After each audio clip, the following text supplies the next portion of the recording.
We ran one of the abbreviated circuits of this racetrack last season, and now we will run the full layout. It is time for your Skip Barber Racing School Championship as they take on one of the most intricate and tricky club sports car racing circuits in North America. This is round number 3, coming at you live on RaceSpot TV and iRacing Live from Virginia International Raceway. Don't go away.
Welcome back to RaceSpot TV and iRacing Live as coverage begins in the third round here in season number 4 on RaceSpot TV and iRacing Live. Welcome to the Skip Barber Racing School Championship, where myself, Randy Chinnet, Alvin Evans, and Hugo Louis will be bringing you all the action today. 12 laps on the board of this tricky circuit, qualifying currently under the way. And Alvin, this one is a tricky place. It is a tricky place indeed, and we go from a track that we saw lots of great action, a wide track, and we go to a very technical track. Yes, last season we had an abbreviated version, the North version, but this time we are running the full layout. And the big challenge here will be, yes, it'll be very tricky, very few opportunities for passing, but instead of getting the abbreviated version, with the full version, we got the full back straight, and with the full back straight, we also get the oak tree. Get the O train, you get the tricky S's section as well. And the thing to keep in mind is that I would actually argue for this racetrack, Alvin, there's actually a lot of passing opportunities for these little Skip Barber Formula 2000 cars. Now, in some of the quicker vehicles where you're really quick down the straights, maybe not quite so much. Most notably, I think something that's a bit wider. These cars take so long to get down the straights, and they generate so much drag that really, you're going to have a drafting situation all the way down the front straight. We saw that last time we came here and even ran the shorter layout. And we have the back straight. You add that. But in addition, these cars are pretty much going to be flat out through the S's. That's basically going to be a huge slipstreaming section of the racetrack all on its own. It'll be a big slipstreaming section indeed. But will be really interesting once they go flat out through those S's. If somebody will try to go too wide going into the S's, that'll be one of the challenges here for the drivers in here. And Randy, from what we have seen in the previous 2 rounds, these drivers, they really don't shy away from a challenge. So, first sets of qualifying times have already come through, and currently Jacobo Lopez sits atop the timing sheets with a lap time of 2 minutes 9.2 seconds. Luke Witt and Justin Tipton, they round out the rest of your top 3. Still a handful of drivers, though, out there on circuit. We're waiting to see lap times. Alex John is currently out there, as well as Tim Badeau, Martin Dodig, and a handful of other drivers as well. So no one's put in their final time really just yet. Not sure what the field is going to be at the moment, but we still have a handful of drivers here to come through in the last minute here, Alvin. And I must say, something you always talk about at this racetrack, it's not quite as quicky as Monza. That run to turn 1 is mighty difficult, and it's mighty tight. Mighty difficult indeed, and with these cars, the Skip Barbers, they don't have no ABS whatsoever, so it will be really challenging for these drivers, especially at the drop of the green flag being a standing start. all the drivers going into turn one. They really have to exercise a lot of patience, but I say patience, but then on the other hand, you know, this race, it is a very short race, so as soon as the green flag drops, pretty much the drivers will have to go. Yeah, very short race in terms of laps. Last week out, we had a track that was basically 1.5 miles long, had 6 corners. You know, not a very long racetrack at all. This time we come 3.3 miles here at VIR, 20 corners around this place, so much longer circuit, much more technical circuit, and as the rest of that time starts to tick off, it's pretty much time to hop down your starting grid here for the 3rd round of the Skip Barber Racing School Championship. So let's go to that right now. So putting in quick time is that number 1 machine of Adecoba Lopez with a lap time of 2 minutes 8.892. He's the only driver to put himself in that 2 minute 8 second bracket. Everyone else falls into the 9s. Justin Tipton will put himself second with a 209.124, with Luke Whitten and Tuan Tron in the 092s and 094s respectively for 3rd and 4th. Justin Smith and Carlos Sainz, they make up that 3rd row, with Andrew Picario and Tim Badeau making up row 4. Olivier Fuentes and Francois Bollier, and they round out the top 10. Richard Yalon and Mike McCormick, they're going to sit on row 6, with Alex John and Carl Dronke row 7. Edward Torres and Martin Dodig on row number 8. Isaac Stingy and Daniel Fergarini row number 9, with Tim Huss Jr. rounding out the 19 car field today. This is going to be an interesting one here as we wait for everyone to set the grid here. Alvin, what's your prediction? Well, on the last round, we saw a track that I think it lent more to more of a slipstream. Yes, we're gonna have some slipstream here, but also I'll say maybe 50% of the track here is really technical. So with that said, you know, I think I gotta go win with Adecoba Lopez. Yes, he had a bit of an incident last round, but I think right now, starting in pole position, I think this is a track that will definitely benefit him. Adecoba Lopez is one of those drivers we know that if he gets into the position, he can break away. Still waiting on a couple other drivers to take the starting grid here, but I think once we wait that get that 1 or 2 people on the grid, we will be good to go. Also, these drivers 30 more seconds until this race will start, with or without them. So any moment now, we'll be waiting for these revs to build, and the lights on the iRacing gantry will go out, turn on, and then we wait for them to turn green, and then we will be green flag racing here for 12 raw laps in the heart of Virginia. A lot of trees, of course, around this racetrack. It is sort of situated in the middle of a forest, you could almost argue, the way the trees surround the circuit. That said, I believe we have all cars on circuit right now. Revs are beginning to build. And the green flag waves, and Adecoba Lopez is away. It's actually a very good jump for Justin Tipton, who closed the gap just a little bit, but he's not going to be able to make a move. Pretty much the entirety of your top 10, top 12 get themselves single file early. Not a lot of people jostling for position. They seem to want to just go here early, but the fight for second's already on. The 4 of Luke Whitten, he goes to the outside, immediately gets some brake application oversteer into turn number 1. That move didn't work, and Tuan Tron will move himself up into that 3rd spot. Now, through this left-hand kink at the very start of the circuit, very difficult here when you factor in you have to brake for NASCAR bend, that tight almost 90-degree left-hander. We have one car who made the traditional mistake and is way off out in the grass. That's Richard Yalon, and that's one of the places, Alvin, that's so tricky. The track itself is straight, but you're coming in from that left-hand kink, and then you have that left-hander that you're constantly turning the car left. You put it right front off, you're going almost into that tires almost every time. Well done by Yalon to keep that from happening. Tricky indeed, and then you also add to that, there's really not a clear braking marker that you can use as a reference, so you pretty much go by instinct, and it's also so easy to lock up your brakes going into that turn, but keeping in the battle here for the lead. Justin Tipton kind of seems to stabilize the gap just a little bit to Adecoba Lopez, but Tuan Tron running now in P number 3. Now as we're going to see some slipstreaming action now coming here on the Oak Tree.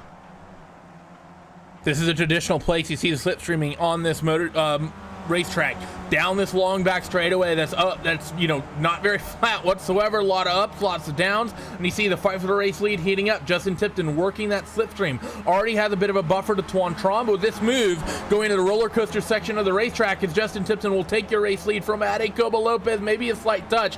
Tuan Tron should be able to close that gap, and indeed he does. And now they're going to come down through roller coaster and into hog pen, which is the final corner here on this racetrack, depending how you number it. This is either turn 17 or 17 16 and 17A, or turn number 19 and 20, where they come down now onto this front straightaway. Very difficult right-hand kink there as well, Alvin. And I think that's one of the things you have to keep in mind. There's a lot of corners on this racetrack that don't look overly difficult because they're just a slight kink. And before I get to make the point, Adecobo Lopez is going to fight back with the slipstream down into corner number 1, gets up inside Tipton. Now he will retain the race lead here at the end of lap number 1, but Tipton led at the line as they run through corners number 1 and into 2 again. Adecobo Lopez leads, but what the point is going to make, Alvin, is that you have the right-hand kick at the end of the lap and this little one right here that they don't, in their own right, they're not difficult, but the way they factor in with the rest of the circuit, they make things very, very difficult and tricky for these drivers.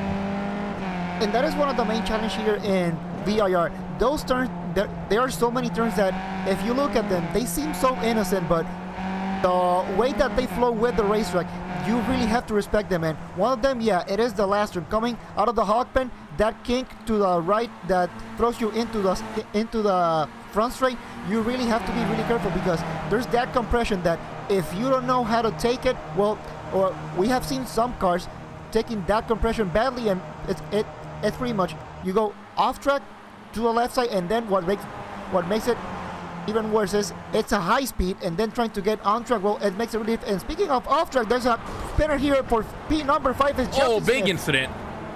Big incident. We have a Carlos Ferreira Sainz. He's in the wall. A couple other drivers as well. Not sure what happened here exactly. Oh, we just had, you're right, it was just Justin Smith, and that's one of the stereotypical incidents you can have here. Actually, this started a little earlier. I think this is just locking a rear brake, getting a little oversteer. Not sure what happened to that turn exactly, but turning into that left-hander at the end of the S's, he basically got all sorts of oversteer, went off onto the grass, tried to correct it, actually almost had it, but then he overcorrected and spun back the other way. That caused a pretty big pileup. That's one of those situations where sometimes, Alvin, it's just better to give up and let the car go than it is to fight it. It's the difference between maybe spinning and go to the back and spinning into the flow of traffic and now seeing your race over. Is keeping an eye on the fight for the race lead. Well, Justin Tipton was not able to get by Adecobo Lopez this time, and through that tricky right-hand kick, they come again down the front straightaway. Let's see if Tipton can take the fight to Lopez into corner number 1 like Lopez did last time by.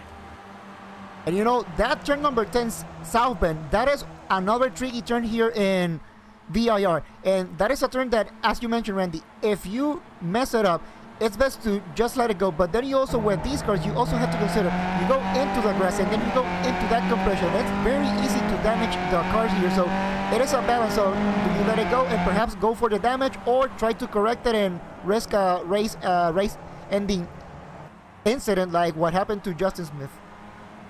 So the fight for the race lead is heating up, but they come into the left hook and then through 5 and towards 5A, and then 6 and 6A, which will be the snake. This is turn number 5A right here, and then these little left-handers 6 and 6A right there kind of blend together. But you saw Justin Tipton fighting with Adecobo Lopez for that race lead into the first corner. He got the move done a little bit late, and Lopez left the door open, but Tipton not able to get the power down and step through. Now for the S's here on this racetrack, which is what defines, in my opinion, the second third of the lap here. You want to be as close to flat as possible in these cars with not a lot of downforce, and through this left-hand racetrack, this left-hand corner on this racetrack that we know is so tricky, and we just saw that incident just last time through.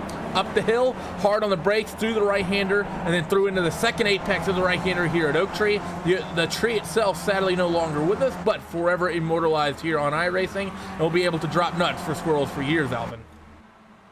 Definitely, indeed, that tree immortalized. I think it was one of the icons here in VIR, but like you just mentioned, sadly that tree is not with us anymore. But you know, before I go to my point, a battle here for the leader, Justin Tipton and Adecobo Lopez battling, and I think Adecobo Lopez is really smart. You know, there's no point in trying to fight it right now. Just let Justin Tipton go right now and overtake him as soon as you get to the front straight. But one point I was going to make in the end, I definitely do agree with you on this. This track, you can kind of separate it into 3 first. The first one, which is as soon as we enter into the start finish straight, it is technical. I would say it is kind of like the most technical part of the track. It's kind of slow, and then Adecobo Lopez trying to take the lead away from Justin Tipton, so it is kind of slow. And then the second part, that is the technical but flowy section of the track. And I know that technical and flowy kind of don't mix, but in this track they really do combine. And then you have the third part of the racetrack, which is the fastest part, which includes that back straight. So the fight for the race lead is still heating up. You just saw 2 times on that lap they changed the race lead here. And then now looking at the second place, second pack here, we have Andrew Picario, Francois Bollier, Tim Badeau, Oliver Fuentes, and Carl Dronke. This is the fight from 5th to 9th place here on the racetrack. So another second pack, which we're used to seeing here, is they're going to come through 6 and 6A, through the snake as it's quickly called, through and under the VIR bridge. And Picario, I think, may be looking to his mirrors just a little bit. And the 2 machine of Bollier, and he wants to go side by side through the S's. This is oftentimes suicide, but Bollier's going to pull it off, and Picario will not have any speed whatsoever. Tim Badeau might be able to make a move as well. He looks to the outside here at 10, but no, not going to be able to get that job done. But let's see if the 6 of Picario is struggling here. No, Badeau lost a little bit of time there. I think a little hesitant with Picario, who is so slow. Through the oak tree they come, and Bollier was a little bit wide through the first apex, but he got the second one well, and that's the one that really matters then as well, not putting wheels off onto the dirt there. Now they come down this long back straightaway. Let's check in with your leaders. Well, Adecobo Lopez has stretched a bit of a gap on Justin Tipton, and I don't think Justin's going to be able to make a move. Maybe I spoke a little bit too soon. The draft comes in hard at the end of that straightaway. This time Adecobo Lopez defends the left side of the racetrack. Then you get a little apex there, but it's the right side that's generally more important. So Adecobo Lopez not really defending, mostly giving that spot to Tipton. So now Tipton lead once again. Francois Bollier, however, in that second group did a good job, and he currently still leads that second pack as they come down into the hog pen and through these tricky last couple corners once again. And Andrew Picario looks keen to get that move back. And Justin Tipton didn't get the exit that he was looking out of the last turn, and Adecobo Lopez is going to attack it right sooner than we were expecting. So now he gets to lead that lap. So for Justin Tipton, now he knows that he really has to be really careful. And here for number 3, look Whitten getting a look here on the outside from Tuan Tran, and gotta get a little bit, giving some room here and there, but Tuan Tran able to keep that P3. But I gotta say, Randy, that pass that Andrew Picario just pulled out. Oh, Tuan Tron's off. Sorry to interrupt you, Alvin. Tuan Tron off into the grass here. Not sure what happened, but this is on the run towards NASCAR Bend. That purple and black machine got himself into some sort of issue. You'll be getting a replay of that up on your screens right now, but I'm not sure what happened. There's an incident with the 4 machine of Luke Whitten, who you just mentioned the fact they were fighting here, Alvin. Just a slight touch, and that pushed that 3 machine off into the grass before that left-hand kink. And, well, generally, if you get it, even when there's no contact helping you when you get off in that grass, it's normally race ending. But for Tuan Tron right there, when you get that little tap that basically slides the car outright from underneath you, and you enter that grass over steering towards the wall, that's generally race over. You had that little bit, you had that tap, you're pretty much turning right like almost full tilt, and then you had that slight bit of contact, and I pretty much all those things combined, and you're pretty much full throttle. And then you took the grass, and like we just saw there, it's pretty much a race over. But I gotta go again to that pass for P number 5 at the moment, which is now the battle for P number 4, going into the S's. I thought that was gonna be a move that we were gonna see kind of questionable, but hey, Andrew Picario just pulled it off. The fight for second is heating up a little bit as I believe that's now Luke Whitten harassing the mirrors of Justin Tipton, because Justin would not get that much of a slipstream. So now the fight for fourth, Francois Bollier and Andrew Picario. Picario, he opts to not make a move. Tim Badeau still leads that just behind them as well, from Oliver Fuentes as well as Carl Dronke.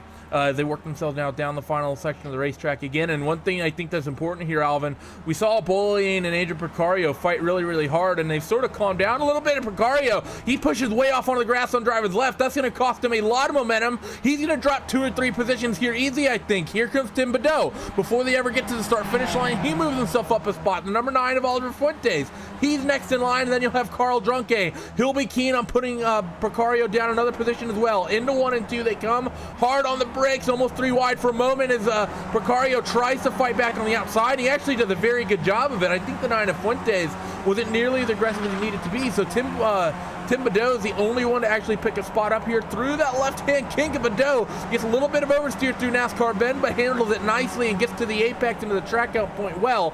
But Tim Badeau moves himself up into 4th now, and Picario needs to be feeling pretty lucky, I think, here, Alvin, to not have dropped to the tail end of this group.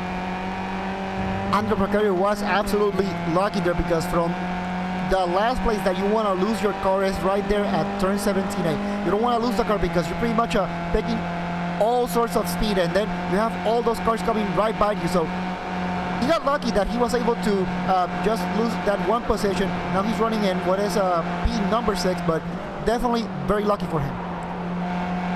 So the second group comes through the exit of the S's, down, and then back up the hill up towards the oak tree, and let's see what happens here. The two machine of Francois Bollien is wide at the first apex, but he gets the second one nicely again, and that's one thing you really have to be careful with at this racetrack, Alvin, because that first apex of the oak tree complex, it really isn't that important. It's all about getting the second one right and getting onto the back straightaway. The problem is, if you develop a habit of being a little bit wide at that first apex, it becomes very easy to overshoot and put your left sides off into the dirt, and then it's basically the same situation you have happening at NASCAR Bend. If you put your left sides off in the oak tree, you're going into the tire wall, as WC GPS drivers have found out many a time. Tim Medeo under attack from Picario, and he locks up just a little bit on the entrance there to the corner at the end of the back straight, and because of that, Andrew Picario will be able to pick that position back up. Tim Medeo will fall down one spot as they come into Hogpen once again and down this long front straightaway. Medeo actually gets a decent run, so will he use the slipstream to try to get that position back into corner number 1? And you are right, Randy. That first apex, turn number 11. Yes, you know, it's not really that important. You can perhaps run it wide just a little bit, and you may get away with it. The most important part is getting that turn 12, the oak tree. Try to get it. And as they had a battle going into turn number 1 for being number 5, we have a car off track, and I think that is the car of Oliver Fuentes. That was Oliver Fuentes. I think he may have just missed his breaking point. Indeed, he did. 16 machine was fighting with Picario, and while the 9 of Fuentes got on the brakes way too late, and he did a good job to not run over the back of Tim Badeo there, because that's a very easy mistake. Something a lot of people do, just plow into the back of the car in front of you. Fuentes, it was all his mistake. He just turned that car to that left-hand side, and while he loses the spot in a lot of time here, Alvin, by doing that, he keeps himself out there on the racetrack, where if he would have blown right into the back of Tim Badeo, I think that would have been the end of both of their races right then and there.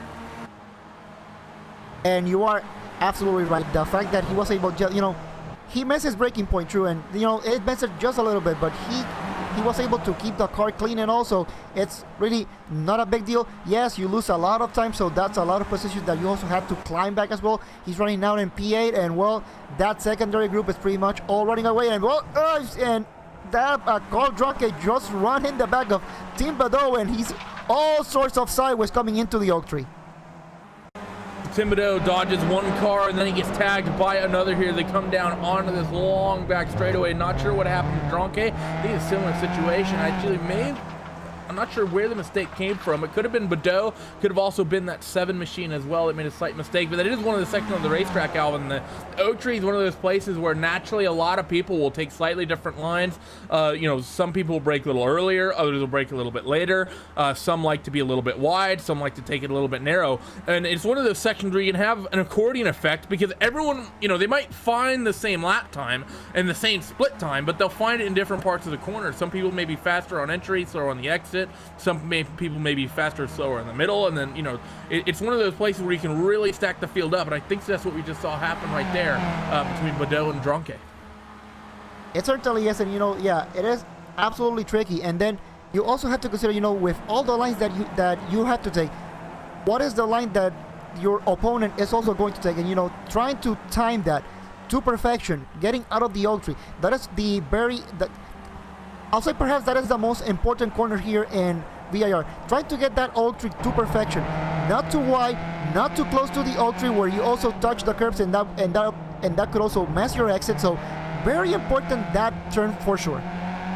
So we are at 5 laps to go here in our 12-lap event here at Virginia International Raceway as we come down into what me and Albert are pretty much calling the second third of the track towards the SCU race leaders. Jacobo Lopez still leads from Justin Tipton as they come into this very tight S section. And I think that's one of the other things, Alvin, the fact that this track is one of very many contrasts. You have this fast, basically all aero section like here, like the S's. You need to make the car feel good there, then immediately get thrown down this hill. You have to get all over the brakes, slow down to about 40-50 miles an hour, and you have to have the rear of the car specifically work enough to get on the power comfortably here and get a good long run down this back straightaway. It's one of those things that may not quite be so tricky in these cars.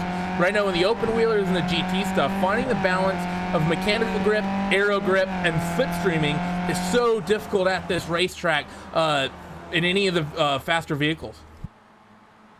And I have to agree with you 100% there. You know, it is a very tricky track to try to find some balance. You know, with these cars, it's really no problem because it's pretty much all about the mechanical grip, and they're not really that fast, so it also kind of helps them just a little bit. Yes, they have a front and rear wing. Doesn't really help much, but every bit of downforce that they can get, for sure, I am pretty sure that the drivers will absolutely take it. So race leaders come back down on the front straightaway once again. Justin Tipton isn't looking too keen on really fighting with that Jacobo Lopez. He's close enough that I guarantee you right now, he has enough slipstream that he would be able to reel in Addy and make a move, but I think he wants to wait until the last couple laps, and I guarantee you he doesn't want to let Luke Whitten back into this fight. But Luke Whitten has been reeling in this lead group, Alvin, by a tenth or two every couple laps. Now he's 2.5 seconds back, but I have a feeling here in the next couple laps, we're really going to see Justin Tipton start really pressuring Lopez. He's going to, stop lifting out of the throttle down these straightaways. He's going to start sticking the nose in places. And once that starts happening, these guys will drop 3, 4, 5 tenths a lap. And I think if Luke Whitten gets there, he's showing some impressive pace right now, and he might be able to make some sort of move to get by both of them in one as we're approaching 3 laps to go.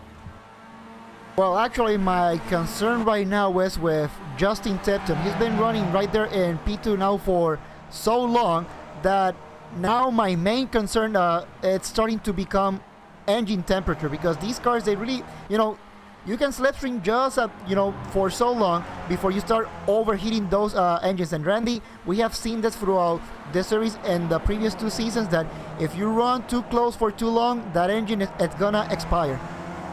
Just saw the 6 and the 2 machine go side by side once again through the S's as Precario and Bollier, the second time that's happened tonight, and it's the second time Bollier is the one who made it too wide and got the pass done. That 2 machine has those S's figured out here in this second group, and now he gets himself back out to the front of this group. That at one point Bollier had a pretty sizable lead, but it's been pretty much dwindled down, and now Precario will work that slipstream, and I think he's going to try to make a move, and yes, he does. He moves to driver's left, which is usually not the preferred line, but the 2 machine decides to lift out of it. They almost go 3 wide behind. Carl Dronke made the fantastic move to pull up alongside the 16 of Tim Badeau. Badeau wanted to put the moves on Bollier, but Dronke pretty much shut the door unless the 16 would have wanted to make it 3 wide. So just like that, Tim Badeau leaves the spot and goes to the end of this second little group. And the 7 of Dronke, he will now start fighting with the number 2 of Francois Bollier, who puts the moves back on Precario, who did not get a good run through the fast corner. And now the 7 of Dronke, as well as the 16 of Badeau, they might get their chance on the 6 as well, as we're inside 3 laps to go. And that pretty much showed the importance that you also gotta know who you are fighting, but you also have to pay attention of. And well, speaking of fighting, well, I'll leave that point there, because side by side, 2 by 2 going into turn number 1, this secondary group, Francois Bollier, but Carl Dronke dropping positions. I think he dropped 1 more position here into P number 6, but this kind of shows how important it is to when you know that you leave the door open, you also have to know if there's somebody right behind him. Tim Badeau looking for that opportunity and takes it, going in for P number 6 for Tim Badeau, really important, trying to make those positions back. He was caught by surprise, and I'm pretty sure he didn't like it. So looking at the lap time, I was talking about the fact that Luke Whitten had been reeling in your leaders. That has since changed. The last time through, the leaders took about 2 to 3 tenths out of Luke Whitten, and they stretched that gap back out. So it's pretty much back to what it was as that second group is going to come through the S's. You also have Oliver Fuentes and Mike McCormick in their own fight. This is P number 8 and P9 just behind that second group. And if anything happens to this 4-car train here between P number 4 and P number 7, those 2 are going to be there to pick up the pieces and maybe pick up a handful of spots if they so choose. On the back straightaway, though, your leaders come and are already halfway down it. And you mentioned engine temps here, Alvin. Justin Tipton down this back straightaway isn't even trying to stay in that Jacobo Lopez's slipstream. He knows that he can stay on that 1 machine. He knows that he has relatively decent pace compared to that 1 machine, so he's not really risking the engine temperature. He pulls back into line once they get to the back of the end of the straightaway, get on the brakes, and now through this tight section of the racetrack at the top of the hill they come to 2 laps to go. I think that Justin Tipton is already thinking ahead here on his engine temps and needs to ensure that he can make it to the end on this one. And I think that is definitely a smart strategy, because from what we saw on the first 3, maybe 4 laps, he knows that yes, he can overtake Jacobo Lopez on the back straight, but there's really no point in trying to keep fighting it back and forth, because at any point during the race, small miscommunication can happen and they can make contact, and that'll be race over. So for Justin Tipton, he knows what he needs to do. So now he's pretty much just trying to settle it into a rhythm, trying to conserve engine temperature here and there, and I said that, and Luke Whitten just set up the fastest lap of the race, so closing that gap just a little bit more. That was 0.5 of a second that he reeled in compared to race leader Ade Coba Lopez, and 0.5 of a second compared to Justin Tipton as well. So that number 4 machine is going to be seeing that gap come down just a little bit as these guys work themselves through the tight first third here of the racetrack. Tim Badeau fighting over the 2 of Bollier. He's actually done a good job to muscle through and get himself the second car in line here of this track, of this pack, but very, very tight here for the 16 as they go to enter the run here to the S's, Alvin. Going to be another lap and a half here for these guys to try to survive, and I'm not sure they're going to do it with the nature of this racetrack and aggressive this group has been. Also, Bollier and Precario, they're now back paired together. I am pretty sure that there's going to be some contact for sure. I'm from what we have seen in this race so far. This group here, they are not afraid to pull all the punches that they have to. So I'm pretty sure that coming into the white flag, I'm pretty sure that we may see some fireworks. But speaking of trying to pull up some fireworks, now we're coming into the last lap of the race, and Justin Tipton seems to drop just a little bit in terms of pace. Now he is 0.6 seconds behind Ade Coba Lopez. I think this is what Ade Coba Lopez really needs, or is it Justin Tipton trying to mount a run coming into the white flag? So as we begin, prepare to begin the final lap, the fight in your second group's already kicking off. Tim Badeau looks keen to try to take that lead spot for Carl Dronke in that second group, by the way, and he has it done. He moves himself up into P number 4. Dronke will retain P number 5. Your race leaders will come down this long front straightaway here, down into corner number 1, and when will Justin Tipton make the move? White flag is in the air. 3.27 miles left of racing to go. 20 corners left. Will Justin Tipton make the move into corner number 1? No, not nearly close enough. Needs to work the slipstream and try to close that gap, but there'll be single file for now. Your second group, though, Tim Badeau and Carl Dronke, they're going to be side by side in corner number 1. Bollier and Precario will be keen on trying to pick up any pieces and any tears they might shed, but no, they're going to stay clean for now as the 7 of Dronke works the outside. Actually does so beautifully. Gets great traction on the out high side there of corners number 1 and 2. Now the 16 has the outside line for this left-hand kink, and now into NASCAR bend. The 16 of Badeau gets a lot of oversteer, and onto the grass he goes, but he keeps it out of the wall. He's going to go to the tail end of this group, but he's going to stay with them and still side by side for Precario. Through turns number 5 and 5A, but contact with Precario. Tim Badeau got a little bit loose. Click that number 6 machine of Precario will fall positions as well as Badeau. Now keeping an eye on your race leaders as they work through the S's. Justin Tipton has reeled in the 1 of Lopez just a little bit. He's definitely going to be well within range of making a move here on the exit of Oak Tree. The 7 of Dronke and the 2 of Bollier, they're still under a blanket as well. Here come your 2 leaders up the hill, track out, and then down into the apex. I think the 5 of Tipton got it a little bit better than the 1 of Lopez. The gap is almost nothing right now, and you have the slipstream to play with. Here comes the 5 of Tipton, and the number 1 of Lopez, I believe, is actually letting him go. That's not just a difference in corner exit there off of Oak Tree. I think the 1 of Lopez wants the slipstream run back onto the front straightaway. What are they going to do, though? They're going to stay single file. Let's go back to the 7 and the 2. They're side by side down the back straightaway for the final time. Francois Bollier working that left-hand side of the fight for the race lead, continue to heat up. Ade Coba Lopez snagged it from Justin Tipton there at the end of the back straightaway. So let's keep an eye on your race leaders here. As they come down into hog pen for the final time, the 5 of Tipton goes way deep on the brakes down the hill, and we've seen Lopez pick up the lead down the front straightaway before the start-finish line earlier today. Will the 5 of Tipton be able to do it? Working the slipstream, approaching the starting grid now, and the 5 of Tipton starts to pull alongside. Here he comes across the line. No, it's going to be Lopez. Second group, they're going to be keen on coming through now onto the front straightaway. Dronke and Bollier. This time Bollier, though, way far off the back of that 7 of Dronke. Down the front straightaway they come. Dronke has it comfortably. McCormick gets the spot away from Fuentes as well, and behind Precario as well as Badeau, they will cycle through. Everyone else will be cycling back single file. Alvin, that was an exciting final lap. Definitely, I will say this is playing chess at 120 miles an hour, and for Ade Coba Lopez, it worked for him to perfection. It kind of seemed like he got a bad run, but no, it was pretty much setting up Justin Tipton to get another good run going into the start finish line, and you know what? It worked to perfection. Worked to perfection indeed. Well done by the American driver of Coba Lopez. Easily the drive of the race. And with that, let's go down your post-race results.